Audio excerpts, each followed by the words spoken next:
رسول اکرم صلی اللہ علیہ وآلہ وسلم سے پوچھا گیا کہ آپ کا قیام کرنے والا کب خروج کرے گا، یعنی امام کب ظہور کریں گے؟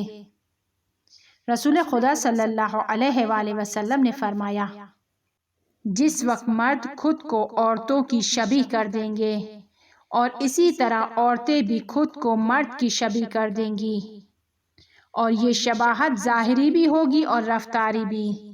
ایسا نہیں ہے کہ وہ دونوں ایک دوسرے کے لباس کو استعمال کریں گے، مرد آئی بروز بنائیں گے، نہیں، ان کی رفتار بھی چینج ہو جائے گی۔ مرد عورتوں کی رفتار سے خوش ہو کر ان کی رفتار کو اپنائیں گے اور عورتیں مردوں کی رفتار سے خوش ہو کر ان کی رفتار کو اپنائیں گی۔ جب مرد جنسی لحاظ سے مرد پر اکتفا کریں گے اور عورتیں عورتوں پر، عورتیں زین پر سوار ہوں گی یعنی سواری پر سوار ہوں گی، سچی اور عادلانہ گواہی ٹھکرا دی جائے گی اور جھوٹی اور ظالمانہ گواہی کو قبول کر لیا جائے گا۔ جھوٹی گواہی دینے والے کی بات کو لوگ مانیں گے، خون کی کوئی اہمیت نہیں رہے گی۔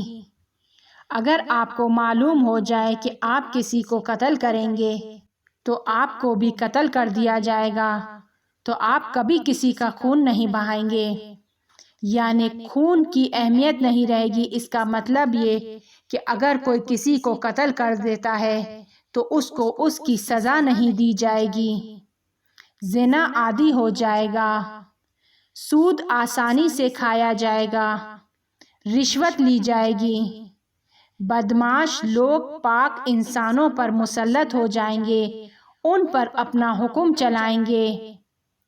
شام سے سفیانی، یمن سے یمانی خروج کریں گے، بیدا کے مقام پر زمین دھس جائے گی۔ محمد ابن الحسن نام کے شخص کو خانہ کعبہ میں رکن اور مقام کے درمیان قتل کیا جائے گا، اور احتمال یہ ہے کہ چونکہ اس کا نام حضرت مہدی علیہ السلام کے نام کا ہم نام ہے، اس لیے اس کو مہدی سمجھ کر قتل کر دیں گے۔ اس کا لقب نفس زکیہ ہوگا۔ آسمان سے آواز آئے گی، اور اس آسمانی آواز میں کیا سنائی دیا جائے گا؟ ان الحق، حق اس کے ساتھ ہے، ان الحق مع علی و شیعتی، یعنی حق علی اور اس کے شیعوں کے ساتھ ہے۔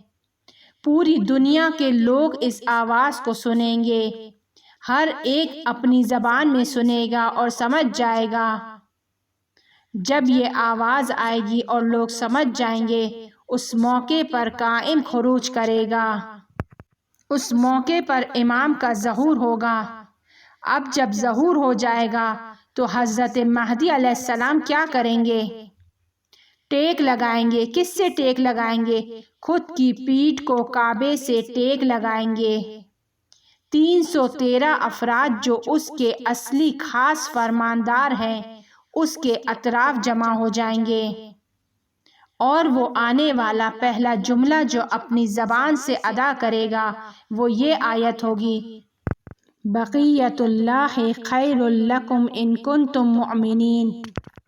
اس کے بعد فرمائے گا، میں بقیت اللہ ہوں، میں وہی خیر الہی ہوں اور تم پر اس کا خلیفہ اور حجت ہوں۔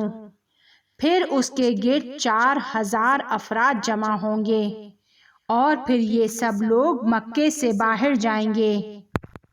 ایک دوسری روایت میں بیان ہوا ہے کہ حضرت ولی عصر علیہ السلام کے آگے آگے جو سپاہ ہوگی، اس کی ہیبت یہ ہوگی کہ کہیں بھی پہنچنے سے پہلے 1 مہینے پہلے ان کا خوف و ترس اور رعب ان لوگوں پر عیاں ہو گیا ہوگا، وہاں تک ان کا خوف و ترس پہنچ گیا ہوگا، یعنی ان کے پرچم سے 1 مہینے کے فاصلے پر آگے آگے خوف چلے گا۔ اس کے بعد یہ لوگ کوفہ میں داخل ہوں گے۔ اسی وجہ سے روایات میں حضرت مہدی علیہ السلام کو منصور بالرعب، یعنی رعب سے فتح حاصل کرنے والا کہا گیا ہے۔ یہ امام کی صفت ہے، القاب ہے۔ جس جگہ سے یہ لشکر گزرے گا وہاں کے لوگ فتنے اور ان کے خلاف آواز اٹھانے کی جرأت نہیں رکھیں گے، یعنی اس قدر اس لشکر سے خوفزدہ ہوں گے۔ اسی طرح روایات میں ہے کہ ہمارا قائم کرنے والا خوف کے ذریعے سے مدد دیا جائے گا۔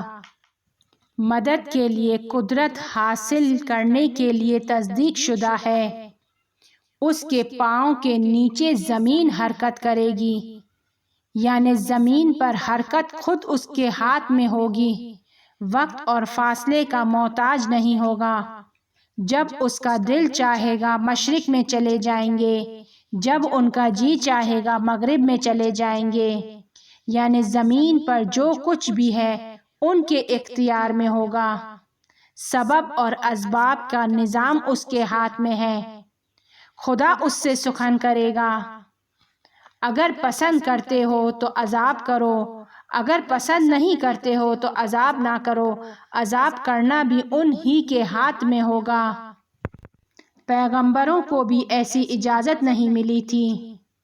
ایک پیغمبر نے جب اپنی قوم پر عذاب آنے کے لیے خدا سے درخواست کی تو خدا نے اسے مچھلی کے پیٹ میں ڈال دیا، اور اگر عذرخواہی نہیں کرتے تو قیامت تک وہیں مچھلی کے پیٹ میں رکھا جاتا۔ یہ جو صفت ہے کہ مشرق سے مغرب تک اس کے اختیار میں ہوگا، یہ صفت حضرت ذوالقرنین کے بارے میں بھی بیان کی گئی ہے۔ خدا اس سے سخن کرتا ہے، اور وہ نہ پیغمبر تھے اور نہ فرشتے۔ اگر ذوالقرنین والی آیتوں کو دیکھا جائے تو اس کا باطن امام مہدی علیہ السلام کی صفات بیان کی جا رہی ہیں۔ خود ذوالقرنین خدا سے کیسے بات کرتے تھے؟ ان انبیاء کے ذریعے سے بات کرتے تھے کہ جو اس دور میں موجود تھے، اور زیادہ تر احتمال ہے کہ وہ پیغمبر حضرت دانیال علیہ السلام تھے۔ اس کے علاوہ روایات میں بیان ہوا ہے کہ تمام خزانے اس کے لیے ظاہر ہو جائیں گے، یعنی حضرت مہدی علیہ السلام کے لیے زمین کے تمام خزانے باہر آ جائیں گے۔ خدا نے حضرت سلیمان علیہ السلام کے لیے کوپر کا چشمہ بہایا۔ آج کل کوپر کا کاروبار بہت مہنگا ہے، بجلی کی تاروں میں استعمال ہوتا ہے۔ حضرت سلیمان علیہ السلام کے لیے صرف ایک کوپر کا چشمہ خدا نے جاری کیا کہ جو خود بخود زمین سے باہر نکلتا تھا۔ اگر حضرت سلیمان علیہ السلام کے لیے صرف کوپر کا خزانہ نکالا تو حضرت مہدی علیہ السلام کے لیے سارے خزانے نکالے جائیں گے۔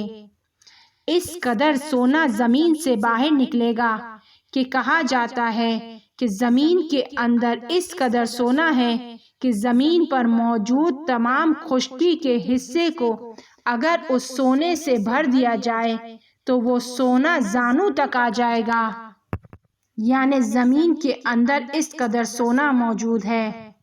لیکن اس وقت اس سونے کی اہمیت ختم ہو جائے گی، کیونکہ بہت زیادہ ہو جائے گا۔ جو بھی چیز زیادہ ہو جاتی ہے اس کی اہمیت ختم ہو جاتی ہے۔ امام مہدی علیہ السلام کی حکومت مشرق سے مغرب تک ہوگی، پوری دنیا پر اس کی حکومت ہوگی۔ اس کی حکومت، اس کی قدرت، اس کی دلیل مشرق سے مغرب تک ہوگی۔ زمین پر کوئی ایسی جگہ نہیں ہوگی کہ جو خراب ہوگی، مگر یہ کہ اسے صحیح کر دیا جائے گا۔ حضرت عیسیٰ علیہ السلام حضرت مہدی علیہ السلام کے ساتھ نازل ہوں گے، اور امام مہدی علیہ السلام کے پیچھے نماز پڑھیں گے۔ جب تمام عیسائی اس منظر کو دیکھیں گے کہ ان کے پیغمبر حضرت مہدی علیہ السلام کے پیچھے نماز پڑھ رہے ہیں تو وہ سب اس اتفاق کو دیکھ کر مسلمان ہو جائیں گے۔ لیکن روایات بیان کرتی ہے کہ یہ سب کچھ ایک طولانی غیبت کے بعد ہوگا۔